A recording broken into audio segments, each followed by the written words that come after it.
What's up guys? In this video, I'm going to show you how to get more bookings as an artist. And I'm going to actually go over so much in this video. It's going to be crazy valuable to you because literally I've done all of this. I'm an artist. I used to be a club promoter and I'm a music marketer. So every single one of these, being a promoter, being an artist, and also being a marketer, will be super beneficial for you. So keep watching this video. So there's a lot of key pieces when it comes to booking live shows, and I'm gonna share everything with you in this video. But I want to start off at different tiers. There's really three different tiers when it comes to being a successful artist when it comes to booking live shows. So the first tier will be being a new artist starting from zero. Then second tier will be you have an establishment, you have a foundation and a fan base. And third is you're pretty much a really big artist by this point and you want to know how to book more live shows. And I'll cover all three of those in this video. So let me start off with tier one. You're a brand new artist, new into the game, zero followers, zero fan base. What do you do to get live shows? So first off, the benefit of getting live shows is one, you can make money. Two, you can start building a fan base. And three, you get to showcase your full talent. Because in the beginning, you're not gonna be good on stage. Just like with everything, when you first start off, you're not that good. But as you practice and do it more, you get better and better. So being someone with zero fans, this is a great opportunity for you to start honing in on your skills. So if you're a small artist, that means you'll probably be doing a lot more open mics or smaller gigs where the venue maybe fits less than 100 people. And these are, again, really beneficial for you because that's how you'll start building a fan base. So open mics, small venues, coffee shops, coffee bars, basically anything in that realm is where you will start off as a new artist. So another benefit when you start off as a new artist is you get to test new ideas and also get feedback. This is vital for when you're first starting out because you need as much people to give you feedback as possible. You don't know what you're doing wrong, you don't know what you're doing right, and by them giving you feedback, you're gonna be able to optimize your performance later on. So when it comes to performing live, especially when starting out, it is really important for you to start building a fan list. What is a fan list? A fan list is basically a piece of paper or a Excel sheet or even your notes in your phone where you're collecting people's names and emails. Now, as a club promoter, when I used to be a club promoter, what I would do that separated me from everyone else is I used to collect everyone's name and phone number. This was super critical for me to make money as both an artist and as a club promoter because the more people I can bring to the venue, the more I get booked and the more money I make. Promoters, their number one thing is they want to fill the venue. They make money off the bar, off the door, off of people buying things inside the venue. So their biggest concern is making money, and the way to make money is for you to bring people. So the more people you can bring the venue, the easier it is for you to get booked. Now, what's the fastest way to build the database is to do exactly what I just said, which is bring a piece of paper where you could collect name and phone numbers, or you just have an Excel sheet in your phone or a note in your phone. So now when you go out, you can actually meet people and start networking. This is going to be your form of networking. So the key to having this list is when you do have an event, you can do an email blast or a text message blast. And I'll actually show you some tools right now. And these tools help you send out text message blasts and also email blasts. So now you can notify every single person when you go and have an event. This is very, very vital. Start collecting emails and phone numbers, because the more you have, the more valuable you are to the marketplace. If I could go to a promoter or a club owner and go like, hey, I have an email database of 1,000 people, both their emails and phone numbers, and I can bring you X amount of people, the chances of them booking you increases substantially. Actually, another artist that I work with, he actually just sent me a text message not too long ago about this exact same thing. And I'm gonna show it to you right here. And it basically says that, hey, I'm booking tables for these venues, and as a result, I'm starting to get booked a lot more because I'm adding value to these venues, helping them make money. So as an artist, a new artist especially, is very important for you to start building a database and a network of people that you can bring along with you. So now let's talk about, how do you actually meet promoters and reach out to them? The best way to meet a promoter is to actually go to these venues and network. All the venues that you see artists go to and perform at,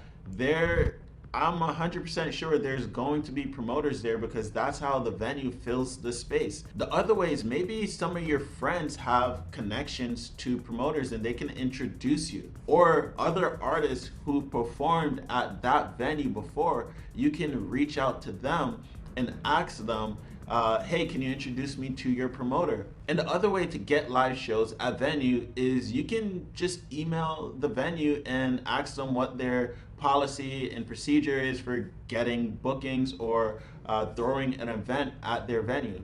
Now you can literally just go on Google Maps and type in any venue, and you can probably find their website, their email, their phone number, and reach out to them. Just send a cold email. But when it comes to sending an email, it has to be professionally constructed, as well as you have to include your press kit. What's up, guys?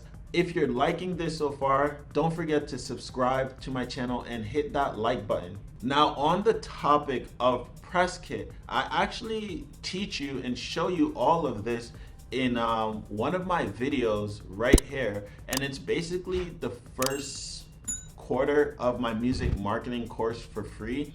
So if you want to learn how to build a press kit or build a brand, definitely check out this video, and it's gonna literally break down everything when it comes to building yourself as an artist and getting bookings for live shows. Now, the best way to build a press kit is to document your journey, document the experience. Have photographers come with you, have videographers come with you, ask your friends to record videos of you and send it to you afterwards.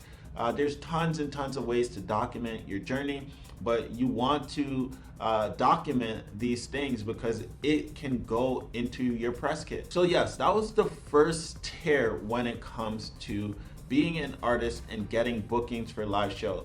Now let's move into, what if you are already an established artist and you have a following? Then what do you do? Now, if you're an established artist and have somewhat of a following, this makes it just a little bit easier. You're still going to be competing with a bunch of other artists who want access to these venues as well. So how are you going to differentiate yourself? And the way you differentiate yourself is with networking, coming prepared with a list. A lot of artists out there do not have any sort of fan list. They only rely on their followers. However, if Instagram or YouTube or Twitter or any of those platforms were to go down, they'll lose their entire distribution.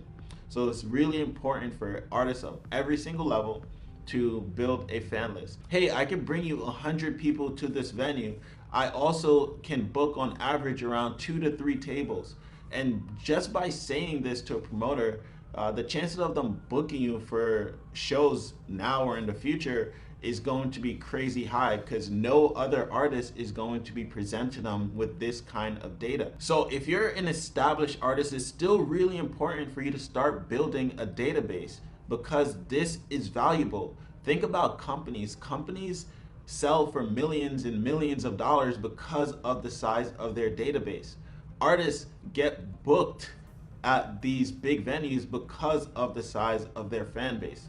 So you want to start building your fan list, because this is how, one, you build recognition because people will see your name more often, and two, you can bring more people to your events. So if you're somewhat established, then you can leverage what you've already built. You should already have a press kit. You should have followers and fans. You should have X amount of streams on Spotify, be selling X amount of music per month. And this is all stuff you can bring to promoters and present them with. Because at the end of the day, the promoters want to make money, and they make money by the amount of people you bring. Now let's move on to if you are a big artist. Now, if you're a big artist, then you probably have people on your team. And at this stage, a booking agent will take maybe 10 to 20%, depending on what venues it is or what the arrangement is. The booking agent will book venues for you. They will arrange tours for you because they know the best route to take. You want to go on an actual tour that makes sense. So a booking agent will handle all of that for you, and they will arrange the routing. You can also have a manager who does this for you as well. A manager will basically be doing the cold outreaches and presenting all the data and information to them to incentivize them to book you. Now, there's a difference between a booking agent and talent buyers. I actually have friends that are both booking agents and talent buyers. So both will work with artists to get them more opportunity. However, the talent buyer gets paid from the promoter to find talent and bring that talent to their venue. A booking agent basically works with an artist or on behalf of a single artist or a team of artists and arranges tours or venues for that artist to perform at. Both are super important, so it is vitally important for you to network as much as you can and try to get both a booking agent and connections with talent buyers. So just to share this with you, one of the biggest mistakes that I made in the beginning was I wouldn't build a database of fans. I would just show up and perform. However, once I did become a promoter, I understood the value of having a database because it just makes everything so much easier, where you can just send out one blast to everyone in your database rather than individually messaging every single person to invite them out. The bigger your distribution, the easier it will be for you to get more opportunities for live shows. However, the booking agent only gets paid from the revenue that you make. If you're an artist and you have a merch store or you have any other way of making revenue or income, that is 100% yours, and the booking agent cannot touch that. However, if you are part of a record label, the record label, depending on the agreement that you have with them, can take revenue from all your sources of income. So that can be your merch, that can be your record sales, that could be your streams, anything that you make money from, they can potentially have a hand in it. So make sure when you are signing to record labels, you know the exact arrangement. So yes, you can make a lot of money from booking live shows, but the number one question the promoter will ask you or the venue will ask you is, how many people can you bring? How many tables can you sell? So as long as you can fill a space, you're pretty much good. If you cannot fill a space on your own, you can always partner with another artist. And that's what I used to do in the beginning as well. I used to collab with other artists. I used to do back-to-backs with other artists. I used to be in a duo. That's because I understood that club promoters or club owners wanted people. For example, if I could bring 15 people, with 2 people, now I can bring 30 people. So if you cannot guarantee a certain amount of people, then team up with other artists. So reach out to venues and promoters and tell them that you and artist B can bring X amount of people or sell X amount of tables, and this will pretty much guarantee you bookings, more bookings. So this is what actually separates me from all the other YouTubers. I'm actually gonna show you exactly what I used to do. I should still have all the information that I was collecting from the time when I was a promoter, and I'm gonna actually just show it to you right now. So I hope this was helpful for you, and if it was, hit that subscribe button and also hit that notification bell so YouTube can notify you whenever I release a new video. As you can see, I literally give you everything and hold nothing back. So it would help me a lot if you can support my channel and subscribe to the channel. If you need help building yourself in branding, what type of content to post, how to build a press kit, how to get live shows, how to do advertising, how to get PR, literally there's a course under this video that goes over all of that.